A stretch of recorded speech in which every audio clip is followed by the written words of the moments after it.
எல்லாரும் இப்படி பிரசங்கம் பண்ணுவாங்க. కొందరు ఇలా ప్రసంగం చేస్తారు. షద్రక్ మేషక్ అబేద్నెగో మధ్యలో నాలుగవ ఒక నపర్ వందారు. షద్రక్ మేషక్ అబేద్నెగోల మధ్యలో దేవుడు నాలుగవ వ్యక్తిగా సంచరించాడని నా ఇప్పుడు ప్రసంగం பண்றேன். నేను ఇలా ప్రసంగం చేస్తున్నా. அவர் நாலாவது நபராய் வருகிற கர்த்தர் அவர் கிடையாது. ఆయన నాలుగవ వ్యక్తిగా వచ్చే దేవుడు కాదు.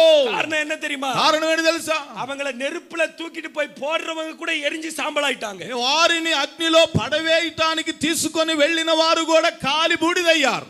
హల్లెలూయా హల్లెలూయా. నాలుగవ నబరాయి యేసు வந்திருந்தா மூணு பேர் நெருப்புல போட்டவனே செத்துருப்பான். కాబట్టి నాలుగవ వ్యక్తిగా వీళ్ళు పడిన తర్వాత యేసయ్య గనుక దేవుని గనుక వచ్చి ఉంటే వీళ్ళు అగ్నిలో పడేటప్పుడే కాలి బూడిదయ్యేవారు. அந்த இடத்துல முதலாவது நபராய் வந்ததே கர்த்தர். ఆ అగ్ని గుండములో వీరికంటే ముందుగా వచ్చి ఉన్నవాడే దేవుడై ఉన్నాడు. உங்கள் பிரச்சனையில முதலாவது நபராய் அவர் வருவார். మీ సమస్యలో మొట్టమొదటి వ్యక్తిగా முதலாவது நபராய் அவர் வருவார். మీ బాధలలో మొట్టమొదటి వ్యక్తిగా ఆయన వస్తాడు. உனக்கு விரோதமா அடிக்கிற காத்துக்கு மத்தியில அவர் முதலாவது నీకు విరోధంగా వీస్తున్న గాలి మధ్యలో ఆయన మొట్టమొదటి వ్యక్తిగా వచ్చి నిలవబడతాడు. நீங்கள் அவரை நோக்கி பாருங்கள்.